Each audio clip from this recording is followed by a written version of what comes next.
नमस्कार साथियों, बहुत बहुत स्वागत है आप सभी का YouTube के online platform flight for future पे। और आज हम एक और शानदार चर्चा करने वाले हैं। जैसे कि अपनी एक कंटिन्यूअस चर्चा चल रही है, बुद्धि इंटेलिजेंस टॉपिक के ऊपर अपन चर्चा कर रहे हैं, जो कि मनोविज्ञान का एक ऐसा महत्वपूर्ण टॉपिक है जो कि शिक्षक भर्ती परीक्षाओं के अंदर, चाहे व्याख्याता एग्ज़ाम हो, चाहे वरिष्ठ अध्यापक की हो, चाहे थर्ड ग्रेड के अंदर लेवल 1 लेवल 2 की एग्ज़ाम हो, चाहे रीट एग्ज़ाम हो, चाहे सीटेट हो, शिक्षक भर्ती से संबंधित जितनी सारी एग्ज़ाम्स होने वाली हैं उन सब के अंदर ये जो बिंदु है, बुद्धि है, ये टॉपिक लगता ही लगता है। अपन बुद्धि की परिभाषाएँ वगैरह जो हैं उनके बारे में पहले पढ़ चुके हैं, और उसके बाद में बुद्धि के सिद्धांत हैं, उनके कंटिन्यूअस 1 बाय 1 ये तीसरा वीडियो है। इससे पूर्व जो 10 सिद्धांत हैं, थ्योरीज ऑफ इंटेलिजेंस हैं, उनकी चर्चा अलग अलग 2 पार्ट के अंदर की जा चुकी है। और वो वीडियो आपको जो मनोविज्ञान नाम की प्लेलिस्ट है, उस प्लेलिस्ट के ऊपर निश्चित तौर पर वीडियो के होम पेज पर आप जाएंगे तो मिल जाएंगे। तो यदि आपने वो वीडियोज़ पहले नहीं देखे हैं तो वो भी देखें, और ये वीडियो है, इसके ऊपर भी आप जब जुड़े हैं तो कंटिन्यू बने रहें, आपका अभिनंदन है। और निश्चित तौर पर आपको ये वीडियो देख लेने के बाद में, और जिन सिद्धांतों की अपन चर्चा यहाँ पर आज की इस क्लास के अंदर करने वाले हैं, और आज की इस क्लास के अंदर बुद्धि के सिद्धांत जो हैं वो फिनिश हो जाएंगे, कंप्लीट हो जाएंगे। तो धैर्य के साथ में बने रहें और देखें कि किस प्रकार से बहुत ही सरल तरीके से, सारगर्भित तरीके से, और ये चीज़ें हैं वो आपके समक्ष से पेश करने जा रहा हूं मैं। तो लगातार जुड़े रहें, और वीडियो अगर पसंद आता है तो निश्चित तौर पर लाइक शेयर ज़रूर करें, कमेंट्स भी करें, आपकी जो भी राय रहती है। और चैनल को सब्सक्राइब करना, अगर आप नए हैं और अभी तक सब्सक्राइब नहीं किया है तो सब्सक्राइब ज़रूर करें।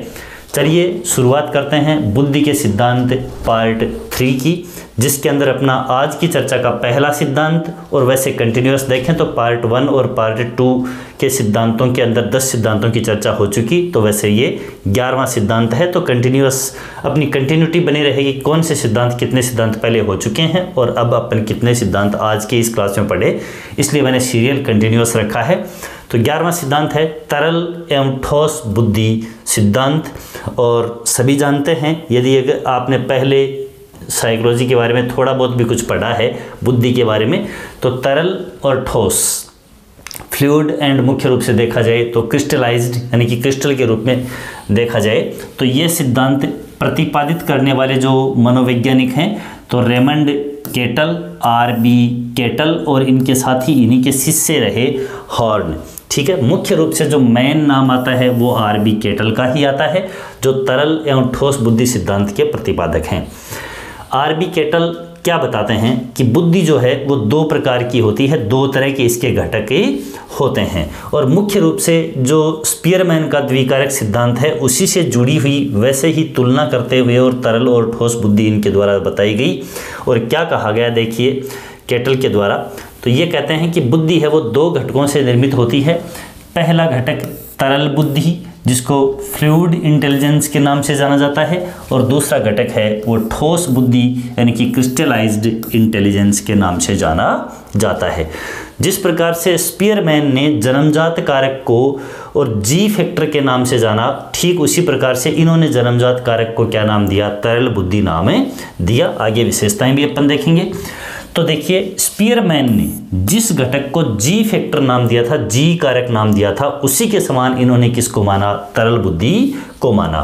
तो ये यहाँ मैंने तुलनात्मक रूप से दोनों चीज़ें लिखी हैं कि स्पीयरमैन के जी कारक के समान तरल बुद्धि को माना गया, और एस कारक जो होता है, स्पेशल फैक्टर होता है, विशिष्ट फैक्टर होता है, उसके समान किसको माना गया, ठोस बुद्धि को, यानी क्रिस्टलाइज्ड इंटेलिजेंस को माना गया। अब इन्हीं को जी कारक को जनरल फ्लूइड, यानी कि तरल जो आपका फैक्टर है उसके रूप में, तरल बुद्धि के रूप में माना गया, जिसको जनरल फ्लूइड यानी कि GF के नाम से जाना गया। और ये जनरल क्रिस्टलाइज्ड यानी कि ठोस बुद्धि GC के नाम से जाना गया। चूंकि शॉर्ट फॉर्म में इनको इधर से जनरल फ्लूइड GF और इधर से जनरल क्रिस्टलाइज्ड यानी कि GC, ये इनकी शॉर्ट फॉर्म ली गई, इसलिए इस सिद्धांत को GF और GC मॉडल के नाम से भी जाना जाता है। तो ये चीज़ भी आप विशेष तौर पर ध्यान रखें कि जो रेमंड केटल का तरल और ठोस बुद्धि का सिद्धांत है, उसको GF एंड GC थ्योरी या GF एंड GC मॉडल के नाम से भी जाना जाता है। अब क्या है तरल बुद्धि, यानी कि जनरल फैक्टर के समान जो कैरेक्टर आएंगे इसके अंदर, ठोस बुद्धि के अंदर क्रिस्टलाइज्ड यानी कि स्पेशल फैक्टर के समान इसके कारक आएंगे। तो देखिए क्या क्या विशेषताएं इसकी रहती हैं। तो जो तरल बुद्धि है वो क्या मानी गई, जन्मजात मानी गई, जैसा स्पीयरमैन ने G फैक्टर को माना। तो उसी की तुलना के रूप में देखें तो ठोस बुद्धि है वो क्या है, अर्जित है, यानी कि एक्वायर्ड है, बाद में जन्म के बाद वातावरण से अर्जित की गई विशेषताएं हैं या योग्यता है। चूंकि ये जन्मजात है अर्थात वंशानुक्रम के ऊपर आधारित होती है, जैसी अपने पूर्वज होते हैं उनकी बुद्धि जैसी रहती है, उन्हीं के समान ये गुण, उसी के समान योग्यता है वो संतान के अंदर पनपती है, ऐसा तरल बुद्धि के अंतर्गत केटल बताते हैं। जो ठोस बुद्धि है वो वातावरण से संबंधित होती है, यानी कि अर्जित होती है, और जन्म के बाद जो एक्टिविटीज़ मनुष्य के द्वारा की जाती हैं उन एक्टिविटीज़ के तहत और बुद्धि जो विकसित होती है वो ठोस बुद्धि के रूप में विकसित होती है। क्योंकि ये शारीरिक घटनाओं के ऊपर आधारित है, अतः इसका विकास मुख्य रूप से किशोरावस्था तक ही होता है। मैक्सिमम डेवलपमेंट जो होता है तरल बुद्धि का वो किस अवस्था तक हो जाता है, किशोरावस्था तक ही हो जाता है। जबकि ये अर्जित है और वातावरण से सीखना, वातावरण से अनुभव प्राप्त करना, ये प्रक्रिया जीवन पर्यंत चलती रहती है, इसलिए इसका विकास है वो वयस्कावस्था में भी चलता रहता है। अर्थात ठोस बुद्धि जो वातावरण से अर्जित जो विशेषताएं हैं, जो योग्यताएं हैं, वो क्या है किशोरावस्था के बाद भी यानी वयस्कावस्था में भी चलती रहती हैं।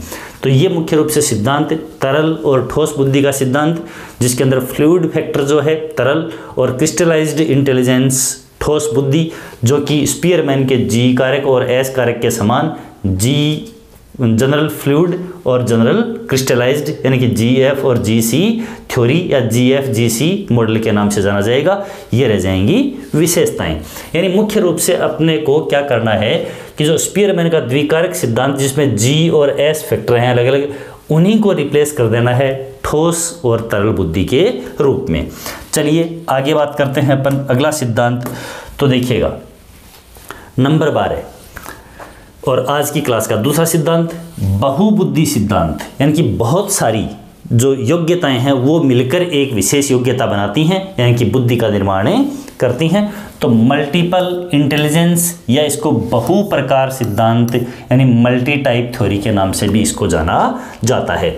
और यह सिद्धांत प्रतिपादित करने वाले जो मनोवैज्ञानिक हैं हार्वर्ड गार्डनर, बहुत ही इम्पोर्टेंट सिद्धांत ये जाना जाता है मल्टीपल इंटेलिजेंस के नाम से। यह सिद्धांत सर्वप्रथम दिया कब गया, तो 1983 के अंदर यह सिद्धांत दिया गया। और जब यह सिद्धांत दिया गया तो प्रारंभ में बुद्धि के कितने प्रकार बताए गए, बहु प्रकार। तो जो प्रकार बताए गए वो कितने प्रकार बताए गए, यहाँ पर 7 प्रकार बताए गए प्रारंभ में। तो यदि क्वेश्चन पूछा जाता है कि हार्वर्ड गार्डनर ने 1983 में यानी प्रारंभ में बुद्धि के कितने प्रकार बताए, तो 7 प्रकार बताए। 7 प्रकारों की चर्चा भी अपन करेंगे कौन कौन से प्रकार थे। लेकिन बाद में धीरे धीरे इन्होंने ऐसा इनके दिमाग में आया कि कुछ कारक और भी हैं, कुछ फैक्टर और भी हैं जो बुद्धि को प्रभावित करते हैं या बुद्धि की स्ट्रक्चर को निर्मित करते हैं। तो 1998 में एक प्रकार और जोड़ा इन्होंने, 8वां प्रकार जोड़ा। 7 पहले थे, 8वां प्रकार। और वो जो प्रकार जोड़ा बुद्धि का वो था प्राकृतिक या प्रकृतिवादी बुद्धि।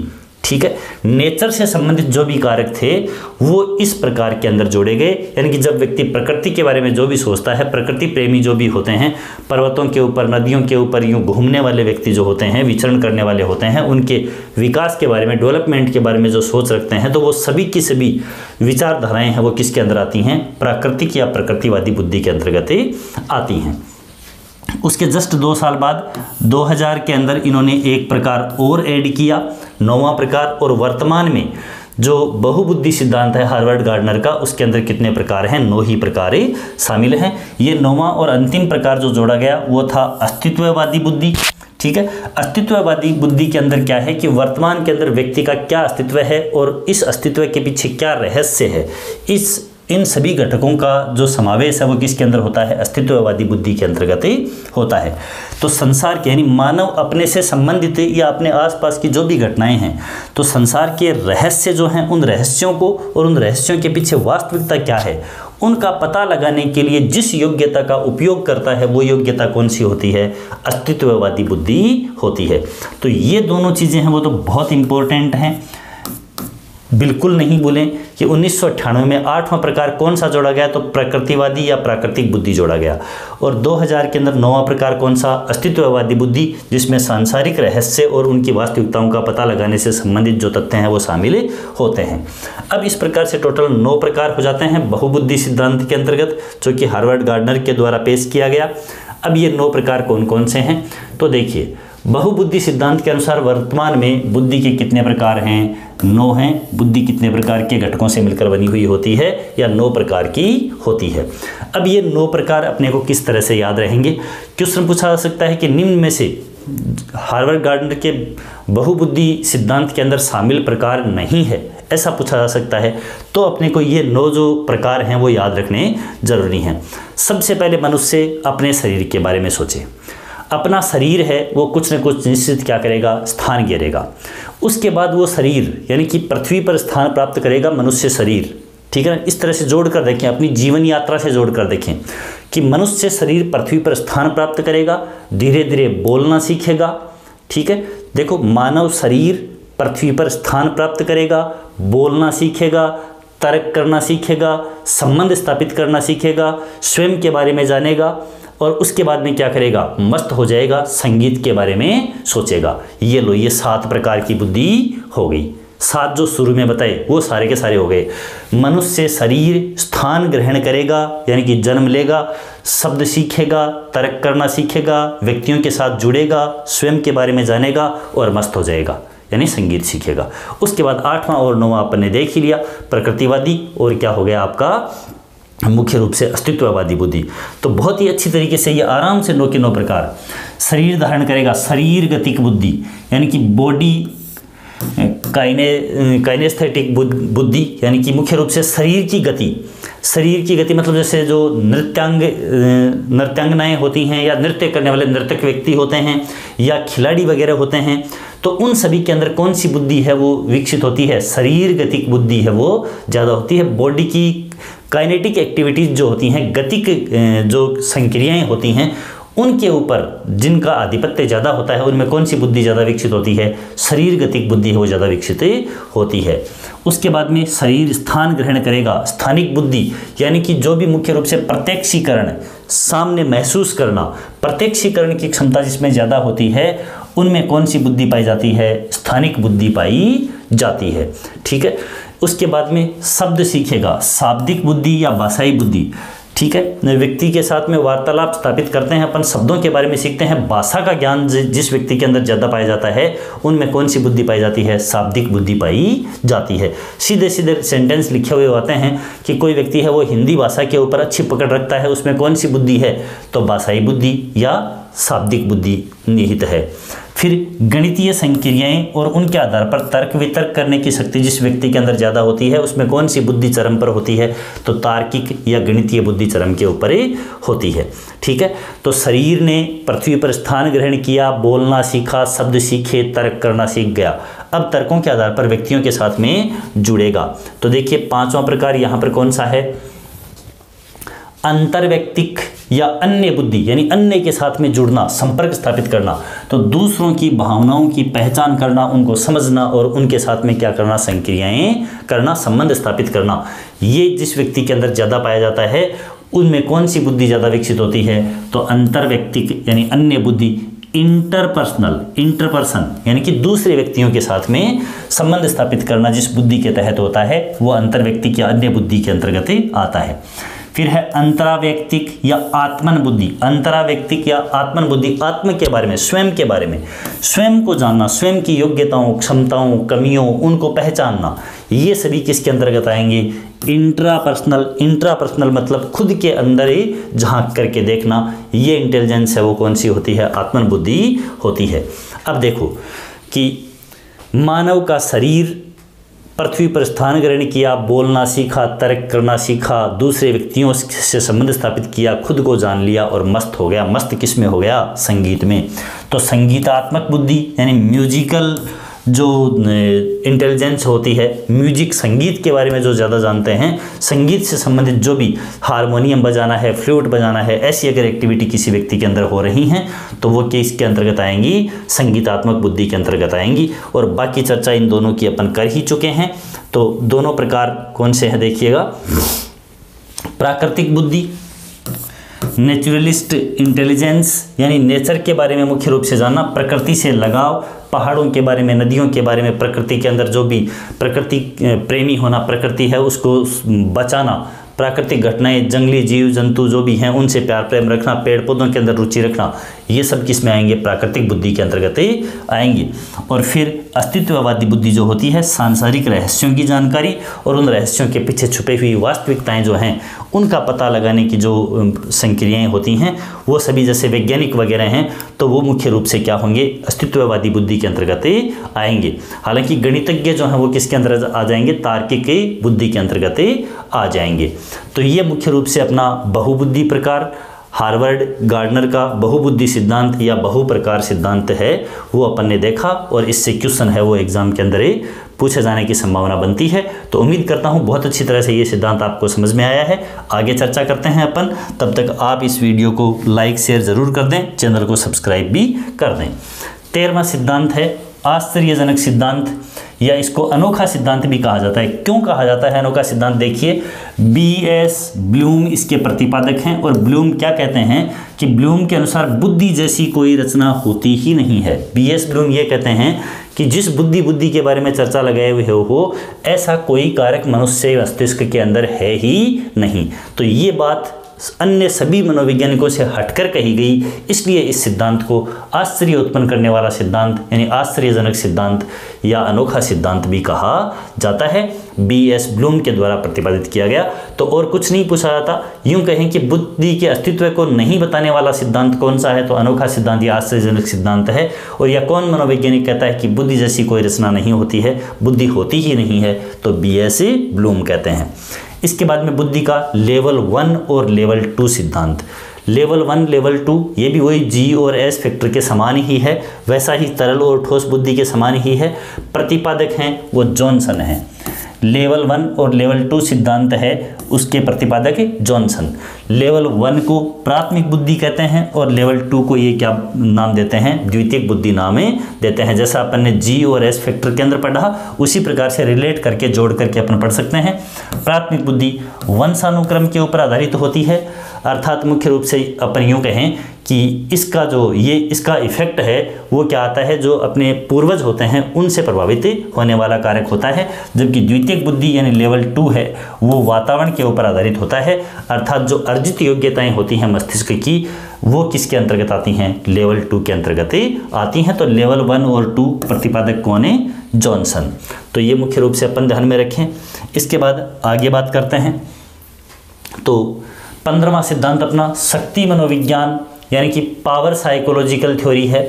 तो पावर साइकोलॉजिकल थ्योरी किसके द्वारा दी गई, पावर किस में होती है भाई, रीढ़ की हड्डी में निहित होती है। तो पावर वाला सिद्धांत शक्ति मनोविज्ञान सिद्धांत के प्रतिपादक कौन है, रीड हैं। और ये क्या कहते हैं कि मानव मस्तिष्क में टोटल 30 शक्तियाँ होती हैं, ये चीज़ ध्यान में रखने वाली है। टोटल 30 प्रकार की पावर पाई जाती हैं मानव मस्तिष्क में और उनमें भी एक विशिष्ट जो पावर है वो कौन सी है, बुद्धि है, यानी कि इंटेलिजेंस है। यानी कि बुद्धि एक ऐसी शक्ति है जो अन्य जो जितनी भी शक्तियां हैं उनके ऊपर क्या करती है, यह आधिपत्य बनाए हुए रखती है। ठीक है, तो शक्ति मनोविज्ञान सिद्धांत रीड के द्वारा दिया गया। टोटल शक्तियां कितनी बताई मानव मस्तिष्क में, 30 बताई। ये बात अपने को ध्यान में रखनी है और उन 30 में से एक क्या है, बुद्धि भी है। इसके बाद में प्रतिदर्श यानी कि सैंपल थ्योरी। तो देखिए प्रतिदर्श या न्यादर्श या घटक या वर्ग यानी विशेष अलग या नमूना सिद्धांत। नमूना अपन किसको बोलते हैं, सैंपल। तो सैंपलिंग थ्योरी कि जिस प्रकार से अपन संपूर्ण में से यानी कि बहुत सारा अपने पास में भंडार है किसी भी चीज़ का है, उसमें से किसी एक विशेष कारक को अपन अगर छांटते हैं, अलग करते हैं, तो वो क्या कहलाता है, सैंपल कहलाता है। कोई भी चीज़ है, जैसे अपन ने अनाज है वो बेचना है, तो अगला क्या करेगा, अपने से सैंपल लेगा। इसका मतलब इस तरह का नमूना कि उसी तरह का बाकी सारा भंडार अपने पास में भरा हुआ है। तो संपूर्ण में से एक विशेष कारक जो छांटा जाता है वो क्या कहलाता है, प्रतिदर्श कहलाता है या नमूना कहलाता है, सैंपल कहलाता है। उसी प्रकार बुद्धि भी क्या है, अनेक योग्यताओं में एक विशेष योग्यता है, यानी कि मानव की जितनी योग्यताएं हैं, क्षमताएं हैं, उनमें से एक विशेष, तो एक विशेष इसका मतलब नमूना। मानव योग्यताएं, मानव की जो योग्यताएं हैं उनकी एक योग्यता यानी एक नमूना कौन है, बुद्धि भी है। तो यहाँ पर ये संपूर्ण में से एक विशेष कारक को छांटा गया, सारी योग्यताओं में से एक विशेष योग्यता को छांटा गया, वो योग्यता कौन सी, बुद्धि। इसलिए यह सिद्धांत जो कि थॉमसन के द्वारा प्रतिपादित किया गया क्या कहलाया, प्रतिदर्श, न्यादर्श या घटक वर्ग या नमूना सिद्धांत के नाम से जाना जाता है। तो ध्यान रखें, प्रतिपादक है वो मुख्य रूप से याद रहना चाहिए, बाकी तो अपन इस नाम से समझ ही जाएंगे। आगे अपन देखते हैं, तो देखिएगा विकासात्मक सिद्धांत, इसके अंदर अपने को कुछ भी विशेष देखने की आवश्यकता है नहीं। प्रतिपादक जीन पियाजे, और जब अपन बालक का शारीरिक विकास देखते हैं उसके अंदर विकास की अलग अलग जो संवेदीगामक क्रिया है ना, जो पूर्व अमूर्त संक्रियाएं हैं, मूर्त संक्रियाएं हैं, वो सभी अपन देखते हैं। तो उन संक्रियाओं के साथ साथ, यानी जिस प्रकार से मनुष्य का यानी बालक का शारीरिक विकास होता है, उस शारीरिक विकास के साथ साथ उसका क्या होता है, मानसिक डेवलपमेंट यानी कि मेंटल डेवलपमेंट भी होता है। तो यही बात विकासात्मक सिद्धांत के अंदर जीन पियाजे कहते हैं कि शारीरिक विकास की विभिन्न अवस्थाओं के साथ साथ बुद्धि का भी क्या होता है, डेवलपमेंट होता है, विकास होता है। तो ये बात किसके द्वारा कही गई, जीन पियाजे के द्वारा कही गई। तो कोई बहुत विशेष नहीं है ये यहाँ पर, हालांकि विकासात्मक सिद्धांत है वो जीन पियाजे के द्वारा दिया गया, और अपन जब शारीरिक विकास पढ़ेंगे, विकास की अवस्थाएं पढ़ेंगे, तो उसमें उस चीज़ को बहुत ज़्यादा अपन विस्तृत तरीके से देख लेंगे, कौन सी अवस्था में कौन कौन से गुण पाए जाते हैं, कब उसमें तर्क की योग्यता है वो विकसित होती है, कब उसके अंदर अमूर्त चिंतन की योग्यता है वो विकसित होती है, वो सभी अपन देख लेंगे। ठीक है, तो यहाँ के लिए इतना ही एकदम से एफिशिएंट है। उसके बाद में लास्ट सिद्धांत बुद्धि का कै और ख सिद्धांत, या इसको ए और बी थ्योरी के नाम से भी जाना जाता है। बुद्धि का, इंटेलिजेंस का कै ख सिद्धांत या ए बी सिद्धांत, वही जहाँ दो की तुलना होती है वही सामान्य और विशेष कारक आते हैं। कै या ए टाइप है उसमें जन्मजात गुण आ जाएंगे, और ख जो बुद्धि है उसके अंदर वातावरणीय जो अर्जित होते हैं, अनुभव पर आधारित होते हैं, वो सब ख टाइप की बुद्धि के अंतर्गत ही आ जाएंगे। ठीक है, अब ये कै और ख बुद्धि जो कारक हैं वो मिलकर क्या करते हैं, एक विशेष कारक का निर्माण करते हैं, विशेष घटक का निर्माण करते हैं, जिसे ज्ञेय तत्व कहा जाता है। ये ज्ञेय तत्व जिसमें जन्मजात और वातावरण ये दोनों विशेषताएं होती हैं। व्यक्ति जब भी अपना कोई कार्य करता है तो अपनी शारीरिक योग्यता और वातावरण से जो अनुभव हैं उनको मिला करके क्या करता है, किसी भी समस्या का समाधान करता है। ठीक है, तो ये जो ज्ञेय तत्व निर्मित होता है, इस तत्व की उपस्थिति के कारण यानी कि जन्मजात और वातावरणीय योग्यताओं, अर्जित योग्यताओं को मिलाकर के वो क्या करता है, अपनी समस्याओं का समाधान करता है, अर्थात बुद्धि का वो क्या करता है, अपनी समस्या के समाधान के अंतर्गत अनुप्रयोग करता है। तो ये इस प्रकार से बुद्धि के सिद्धांतों की अंतिम क्लास, जिसके अंदर अपन बुद्धि के अलग अलग 8 सिद्धांतों के बारे में अपन ने देखा, और सभी सिद्धांत हैं वो बहुत अच्छी तरह से कंप्लीट हो चुके हैं। आप लोग इस वीडियो के ऊपर अब तक बने रहे, उसके लिए आपका बहुत बहुत धन्यवाद, बहुत शुक्रिया। आपको इससे बहुत बेनिफिट मिलेगा ऐसी मुझे उम्मीद है एकदम से, और पूर्ण कॉन्फिडेंस भी है। लेकिन अगर आपने इससे पूर्व वाली क्लासेस नहीं देखी हैं तो मनोविज्ञान है उसकी प्लेलिस्ट के ऊपर जा कर के, और मनोविज्ञान शिक्षा मनोविज्ञान उसके अलग अलग वीडियोस पड़े हैं, और अपना व्यक्तित्व टॉपिक है पर्सनैलिटी वो कंप्लीट हो चुका है, समायोजन कुसमायोजन ये भी कंप्लीट हो चुका है, और बुद्धि के अंदर भी बुद्धि की जो परिभाषाएं हैं, अलग अलग प्रकार हैं, विशेषताएं हैं, उनकी क्लास कंप्लीट हो चुकी हैं, और सिद्धांतों की भी 2 क्लास है वो कंप्लीट हो चुकी हैं। तो उन क्लासेज को देखना भी आप बिल्कुल नहीं भूलें, और चैनल के ऊपर प्यार प्रेम अपना बनाए रखें, और मुख्य रूप से अपनी तैयारी को सुदृढ़ रखें। 3rd grade, 2nd grade, 1st grade किसी भी एग्ज़ाम की आप अगर तैयारी कर रहे हैं तो अपने निश्चय को एकदम से दृढ़ रखते हुए और अपनी मंजिल की ओर कदम बढ़ाए चलें। सफलता एक न एक दिन निश्चित मिलनी है। वीडियो पर जुड़ने के लिए बहुत बहुत धन्यवाद, शुक्रिया। मिलते हैं फिर से।